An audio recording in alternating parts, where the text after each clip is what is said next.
Hi, viewers. Welcome to another edition of Marriage Clinic Live. How are you today? I remain your host, Moralayo Ann Oputi. Thank you so much for joining us today. I really do appreciate all our members, all our new joiners. Thank you to you all. Thank you for always following us, for your contributions, and for your participation. Thank you so much. Today, we'll be looking at an interesting topic that says, why people make poor marital choices.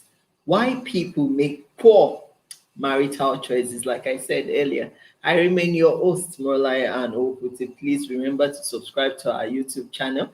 Click on the subscribe button. Give us a like, give us a comment if you do like our videos. And if you're learning a lot, please do let us know, as we promise to bring you more interesting and more exciting topic at Marriage Clinic. So today, like I said, we'll be looking at the topic, why people make poor marital choices. See, this topic has become imperative or necessary as a result of all the issues we are handling at Marriage Clinic.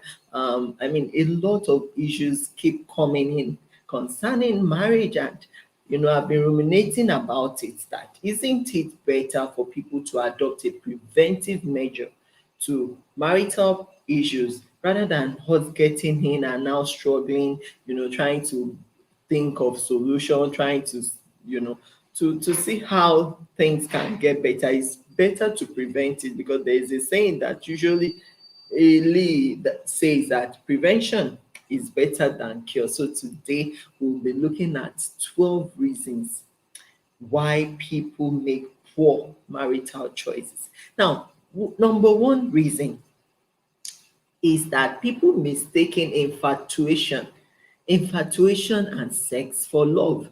People mistaken infatuation, sex for love. The truth is, there are times that we all have passed through one stage of infatuation or the other. You are just wishing, hoping, fantasizing in your mind that, oh, this is the kind of man I would like to marry. And when you see someone that fits into that shoe, you start fantasizing, thinking like, oh, I'll be the perfect match for this person. I'll be the perfect man or the woman for this person, without knowing the content of their heart or the content of their character.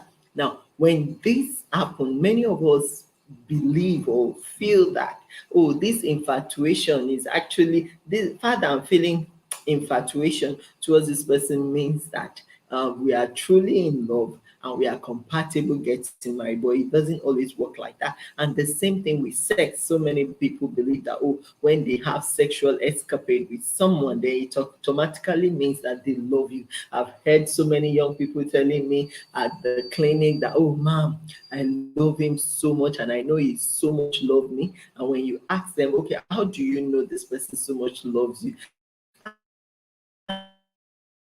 Me the way cares about me and all of the abuse together. Yes, has he done it? Probably your education forward, your course to help you support your dream? The answer is no. So the question is, are you mistaking the sexual escapade both of you have been having to be the same as love?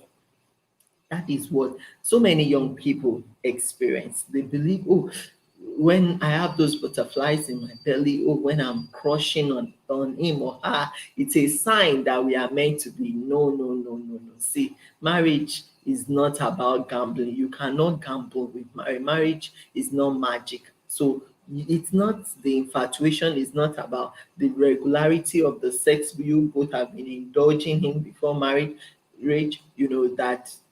that makes or proves that, oh, both of you are meant to be. No, no. As a matter of fact, those things will fade with time. I can assure you, in another 1 year, max 2 years, all those things will fade, and the true, real person will surface. And by then, both of you will be asking questions. How did I find myself here? How come I never knew this is the kind of person he or she is? And before we know it, the foundation is wrong and the marriage cannot stand. That is number one reason why people make poor marital choices, poor marital choices. Now, number two reason is societal pressure. Now, the we all see the glamour, the paparazzi around weddings. Now, when we talk about marriage, the first thing that comes to people's mind is that celebration in the hair. The first thing that comes to their mind is, oh, wedding, the wedding event. That is what they understand as marriage, and societal pressure has made it so, because see, the truth is people now do competition with the kind of wedding they should have. Oh, this is the kind of wedding I want to have. You see all manner of wedding, but the truth is marriage is not the wedding. The wedding is just for a day, but marriage is a lifetime journey, and marriage is deep, deep. It's not the jamboree, it's not, oh, the dances, the lightning and all of that. No, when we talk about marriage, wedding should not be the first thing that comes to your mind, because marriage itself has to do with the substance of the union. That is when you both will truly know whether you are meant to be together. So please, societal pressure is part of it. So when you see other people getting married, your friends, your relative getting married, you too, you want to feel among. And because of that societal pressure, people are saying, why are you not married? By now, you should have a guy, you should have a lady, that is maybe warming your bed or cooking food for you, things like that. They will start telling you all sorts that, by now you should be married. Oh yeah, moko wale, maya wale, and things like that. So that societal pressure make some people just fall into the wrong hand and make choices that they are not supposed to make. They do not scrutinize their choices very well. Why? Because they are pressurized by society to settle down. Now, another reason, the third reason, is that you want to feel among, you want to belong. All your friends are getting married, you're on the train, you see all the dance, all the paparazzi during the wedding. So you tell yourself, oh, I also need to feel among. Oh, this person has gotten married. Oh, this my classmate has gotten married. This one has gotten married. Oh, I also need to get married so that I can show or prove that, oh, I'm not left out. See, those are wrong reasons for you to go and get married, because you will definitely make a poor choice. You will definitely make a poor choice if what is driving you is the grace to feel among, the desire to feel among. You just want to belong, that, oh, these are the married class, these are the married club. Hey, it doesn't work like that. You will make a wrong choice if that is your motive for getting married. Now, the fourth reason is economic reasons. Economic reasons. Some people would say, oh, my parents are not ready to sponsor me to school. They are not ready to take care of my bills for my education. They are not ready to do this for me. They are not ready to do that for me. So, as a matter of fact, rather than me just being there, wasting away, why can't I just go marry?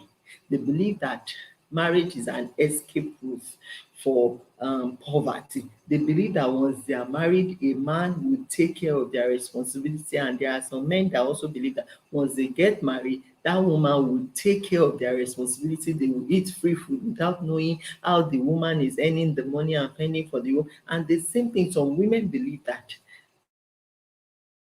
married escape from poverty, that all those things their parents could not do for them, a man will do it for them. Now, there is nothing wrong if you get married to a man who is economically empowered. But see, you as the woman, you as the lady, you don't have an excuse either, because if you are educated and you are a human being, you also need to engage your mind in work. You need to do something. You need to have skills at hand. You need to learn a vocation. You need to get education. You must get something. You must either have a work or a vocation that you are doing to earn money, because as an adult, you will want to meet your financial needs, and it will be so frustrating for you to keep waiting on someone or begging before you meet your financial needs.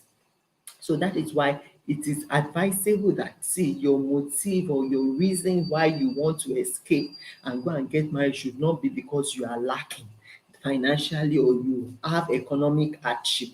I've seen people that because they don't have accommodation or because they don't have where to get the money to renew their next rent as single ladies, they will now go and be staying with a guy.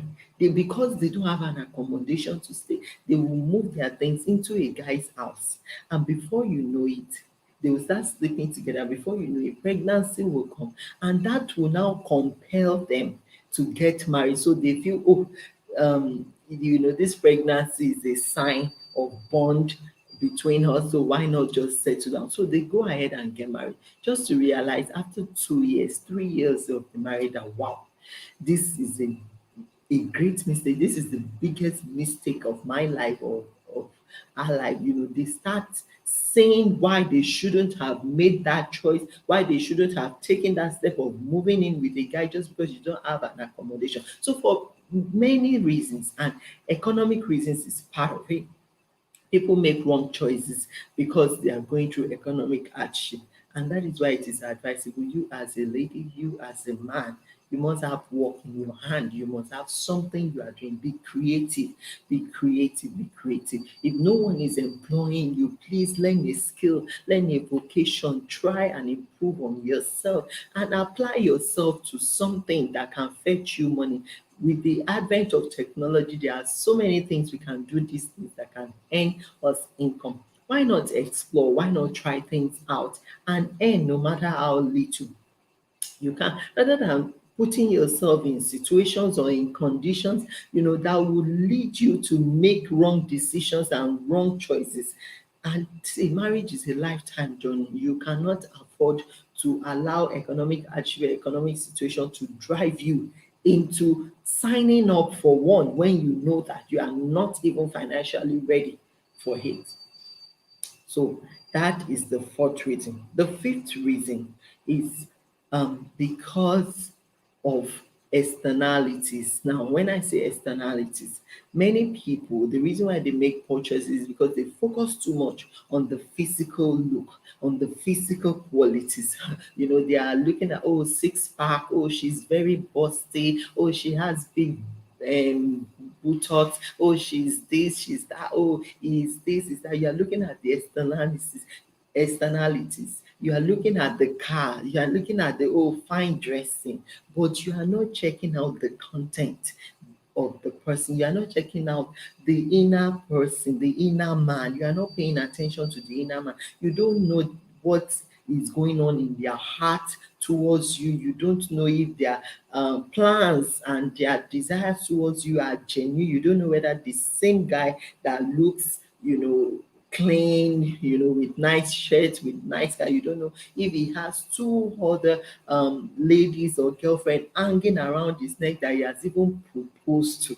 Now, a young lady was talking to me today. She was actually chatting with me. She wanted to bounce off someone of me to know if she was taking the right decision. And from her description, she kept emphasizing that, oh, mom, she yeah, is financially okay, is financially okay. And I was telling her that fine, is financially okay. But from all you have told me, this guy has a woman somewhere who already has a child for him, and you are not paying attention to that. You are not investigating to know if this man is already married, if this man has already promised someone else marriage, if this man is committed elsewhere, where you are just following what he's telling you that he loves you, and because you see that, oh, he's financially okay, you just want to go and tie yourself to him.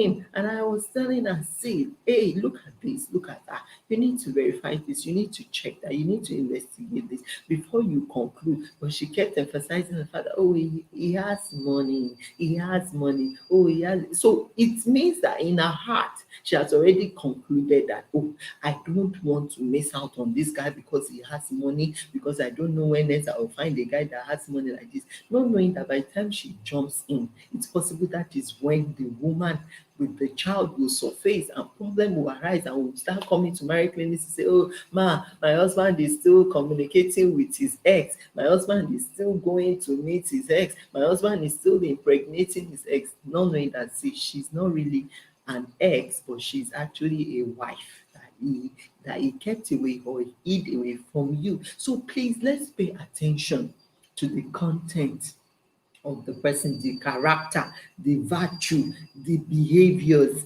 their gentlemanliness, their ideologies. You need to pay attention to all those things rather than to the things they wear, what they drive, the perfume they use. Those are the things, that you are being carried away with, and those are the things that are informing your decision. I tell you, you are making a poor choice already if those are the things you are using as yardstick to determine who you should settle down with. You are already making a poor choice. Same with the men. You are judging her based on her look. Oh, she does $1 million hair. Oh, she looks pretty. She has the backside. The front eyes is in shape. But, sir, are you checking out the content of her character? What kind of a person is she? What is her behavior like? What is her character like? Is she only? Can she do can she do the work in marriage? Is she marriageable? Is she a wife material? Have you checked out all those things, or you are just focusing on the looks and the externalities? Don't forget, that is part of the reason people make poor choices. Now, another reason is the age factor. The age factor. Oh, I'm growing old. I'm getting old. I'm growing older. Everyone is saying, oh, man, you're no longer a child. You're no longer a girl. You are getting old. When are you bringing a wife home? When are you bringing a husband home? Now, they pressurize you. They make it look as if age is the same as maturity. See, I've seen 40-year-old boy. I mean, 40-year-old boy. He only has an adult body, but in character, he is a child, he is a boy. Because see, the things that 10-year-old will do and you will scold them, that is what that adult will do. And I've also seen a 36-year-old married girl, 36-year-old. They are big in body, big in size, maturity. You wonder who trained them, who brought up this one, who trained this person because of the things that they do. So please, and please, marriage is not by age. Don't raise and run into marriage just because age is not on your side. See, it's better you get it right, at the right time. God works with time, not with age. Years before him is nothing. So it's better you get it at the right time and you enjoy your life. You enjoy your life and you're married for the rest of your life on earth, or you rush into early and you experience hell for the rest of your life. See, being in a bad marriage or in a terrible marriage can be miserable. I mean, it can be miserable. You will prefer to take your own life, to commit suicide, than to remain in it. It is as bad as that. So it's not by age. Don't let the father, oh, you are getting older, oh, I'm getting to 30. Oh, so the pressure increases. Oh, at 30, I should be married. No, it doesn't work that way. Have you matured in character? Have you matured in behavior? Do you understand life? Do you understand what it means to live with someone else peacefully? Do you understand what it means to live harmoniously with someone of the opposite sex? Do you understand respect? Do you understand love, compassion, empathy? Do you understand all those things? Do you understand commitment? Do you understand forgiveness? Do you understand submission? Do you understand to be dedicated to someone? Do you understand all of this? Do you understand what it means to have responsibility and to be responsible? You must understand responsibility before you sign up for marriage, because I tell you, there are loads and loads and loads of responsibility that comes with marriage that if you don't understand and you have not been taking responsibility before now, you will struggle in that marriage for sure. So age, when you are pressurized that age is not on your side, you may likely make a mistake or make a poor choice of marriage. So another reason is not involving God. Not involving God. Now, many of us see when it comes to marriage, we don't involve God. Some will involve God, but the way they involve God is they will be running from one person to the other, one pastor, one prophet to the other, say, see, oh, see my choice, certify it, certify it, certify my choice. This is the person I found. Help me to certify it. Meanwhile, it doesn't work like that. See, you must have a way God has been speaking to you before then on ordinary issues of life before it gets to that marital part.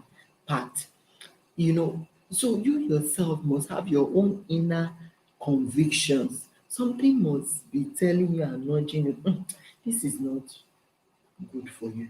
The red flags will be there flashing at you. At times it will be written clearly as an handwriting on the wall for you, but most times we ignore it. Why? Because our heart is already entangled with that person. Our heart is already there. We are already fantasizing. We are already dreaming about the wedding day. So even when God is showing you the red flag, you are not paying attention. For example, two people are cutting. Each time they have misunderstanding, the guy will disappear. You won't see him for months. He won't bother to come and get the matter resolved. And the lady felt, oh, you will change. You will change. She went into the marriage, and in the marriage, any little thing that happened, any little misunderstanding, the guy shuts down and will keep malice with her for months. The guy can go 3 months, 4 months without talking to her. And they are living, sleeping in the same house. To the extent that they had a baby and the guy will not touch the baby. Why? Because he's keeping malice with the mother.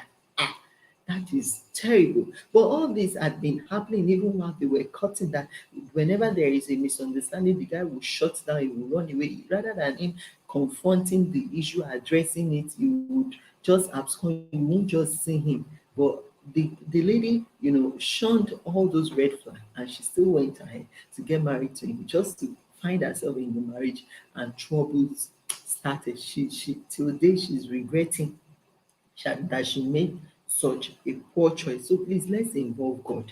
Let's involve God, because God knows us. He knows our hand from the beginning. He knows us before we were formed in our mother's womb. So He knows what He has wired us with. He knows your makeup, and He knows who will complement that makeup or who will match it. Now, another reason why people make poor marital choices is the wrong belief that I can change him. He will change in marriage. I can change him. He will change. Oh, he will change. So they tend to overlook a lot of things because you believe that you can change someone in marriage. You believe that he will change. She will change. Now, don't forget that when you get married to an adult, let's assume you met a guy who is 40 years old and you are getting married to him, and you can see that this guy is struggling, battling with maybe addiction, lies, he's a chronic liar, he's a chronic cheat, you've caught him severally, but because of your desperation to get married, you felt, oh, you will use your woman power to change him. Now, don't forget, he's 40 years old. Now, it will be difficult for you to change a man whose ideology has been groomed in him for over for 40, 4 decades, 40 years. So you just want to appear on the scene and change everything in him that he has been made up of in the past 40 years. You think you can change it, just like that overnight. It's not going to happen. It takes the Holy Spirit to change anyone. And if such people must change, the Holy Spirit will be the one telling you, this is the step to take, this is what to do, this is how you go about it, that will make them change. But for you to have the impression that, oh, you are you are El Shaddai, you can change anyone, I tell you, you're going to waste it, because most times they don't change. Someone once said that marriage is an amplifier, not a transformer. That means that whatever you are before getting married, you read in marriage, those things in you will get amplified. If you have anger issue in marriage, it will get amplified. If you're a dirty person in marriage, it will get amplified. That means it will become bigger. But Unless you marry someone that truly loves you, that will be patient with you, that will be nurturing you, lecturing you, this is not good. You see, it's only very few people that are privileged to be married to such people that will be nurturing you, growing you, telling you, don't do things like this. That is when those things will be shedding off you gradually. But if you are married to someone who is impatient, and you can't blame them, it's just their nature. They are not patient. They can't be patient with dirty people. They can't stand, people that lie. It is just their nature. So if you find yourself with such persons, I tell you, there will be quarrel, fight, misunderstanding in the marriage. Why? Because they are not used to that kind of a lifestyle. So don't ever go into any marriage thinking that you can change him or you can't change her. Because of time, I need to run now. Another reason is to spite others or to spite someone. Now, some people go into marriage to spite maybe their ex, to prove to their ex that, oh, after all, you broke my heart. You felt that nobody will marry me, or I can't get married. But look at me today. I'm married. I'm this. I'm that. And before you know it, you are going into that marriage for the wrong reason, just to spite someone that, see, oh, even though you threw me away, someone else picked me up, and look at me today. I'm even getting married before you. Oh, I'm even married before you. I'm giving back before you. Know it's, see, don't prove a point to anyone. Don't spite anyone with marriage, because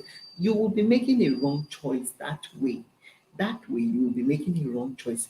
Definitely. Another reason is that people believe that after getting education, the next certificate to get after school certificate is marriage certificate. That is the belief. Once you are done with school, people start singing it to you that, oh, now that you have a school certificate, the next thing to have is marriage certificate. They just believe that, oh, it must follow in that order. Meanwhile, they've not care to know whether you are fit or you have matured enough to handle the things that comes with that marriage institution. They've not bothered to ask you whether the school certificate you have obtained, whether the school actually passed through you, whether you've gotten exposure, whether you've been exposed to life and you understand life, you understand what marital institution mean before going to say, oh, the next certificate to obtain is marriage certificate. See, marriage certificate does not guarantee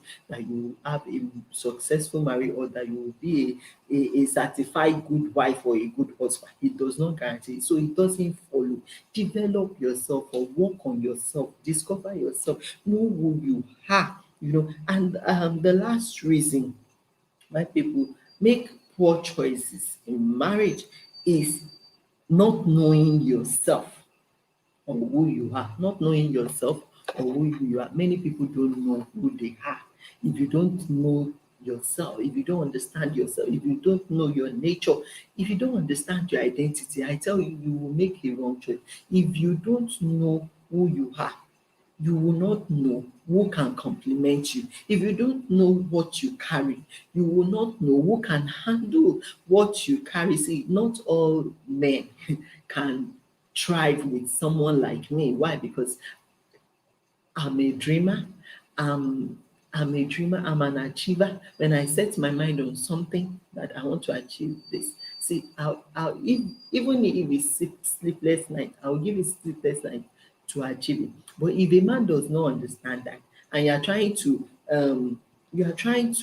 um, cage me, or you're trying to break me, or you're trying to make me come to your level, or make me think that, oh, all that I've come to do on this earth is just to sleep with a man and give birth to children, and you're trying to bow my head down, and you don't want me to achieve any of those dreams, any of those visions. I tell you, we can't thrive together. So see, the one that matches me is the one that when I'm saying, oh, this is my dream, he is seeing a bigger version of that dream and is painting that bigger version to me, and is equally devising means with me of how I'm going to achieve that big picture. See, that is what fits me. That is what I'm in love with. That is what I like. That is what will help my destiny. That is what will help me fulfill purpose. See, if you don't know and understand yourself, you will not know a man that is good for you, a man that fits you. See, a man who is a wife beater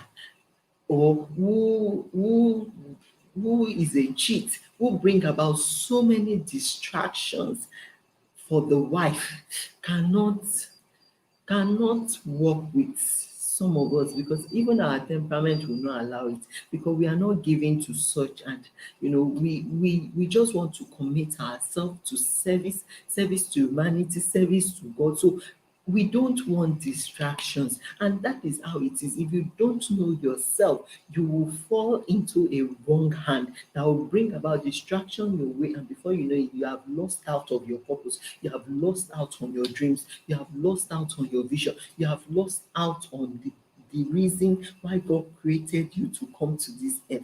That is how it is. So if you understand yourself, if you know yourself and you know your identity, I tell you, you will be able to know who is good for you and who is not good for you. And with all of this, you will be able to make the right choice. With God guiding your heart, guiding your decision, you will make the right choice. And one more thing, let me add this. Do not ignore red flags. Do not ignore red flag. I know with all of this I've said, someone is to say, oh, because I get to hear all of that, but no one is perfect. None of us is perfect. We are not perfect. True. None of us is perfect. But the truth is, there is someone out there that can work with your own weaknesses and will work with you patiently, and that person has been graced to work on that your weakness, and that person will manage you very well. But you can get married to another man that is not graced to work on your weaknesses, to manage your excesses, and that man, rather than him nurturing you, showing you love to help you outgrow your weakness, he will be beating you. He will beat you blue, black, and red for you to come out of those weaknesses. See, that is how it is. So don't ignore red flags. Investigate red flags. And when you find them to be true, please run. Run off. Don't force yourself on a man. Don't force love. Don't say this must work. No. See, I tell you, there are 1,000,001 men and women out there that will still want someone like you, but you need to be sure that this person is a good complement for you. And please never believe that you are incomplete with a man as a woman, and never believe that you are incomplete, as a man without a woman. God created all of us complete, but that coming together as husband and wife is also necessary. It helps to achieve purpose better, and that is why God instituted marriage. Now, before marriage, God wants us to discover ourselves, to be able to stand on our own, to work with Him. He wants you to know Him first before you will know someone else and say, oh, you want to call that person into your boat to journey with you on a lifetime journey. I think I have said a lot. Now, when you consider all of these things, it is likely that you won't make a poor choice anymore, especially for the younger ones coming behind. Please, we don't want you repeating the mistakes of the past. We don't want you repeating the mistakes of the fathers and of the mothers. Please, let's pay close attention. Let's um let's pay attention to red flags, to details, observe.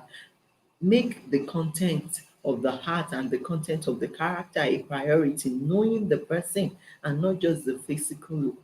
As we do all of this, God will help us. And if you already made a poor choice, you can go back to God, ask Him for forgiveness. You know that He actually made you to realize it before going into that marriage, that hey, you are making a poor choice, but you weren't listening. Ask Him for forgiveness and ask Him what next to do. He will definitely tell you. He will show you what next to do, and fulfillment will come back into your life. Thank you so much for joining me today. I believe you have learned a lot. Please don't forget to share this video, share it, because someone will learn from it. And please do subscribe to our YouTube channel. Our YouTube channel is growing astronomically. We are getting there. Please share the video, subscribe to our YouTube channel, give us a like or a comment. Till we'll meet again, I say bye bye.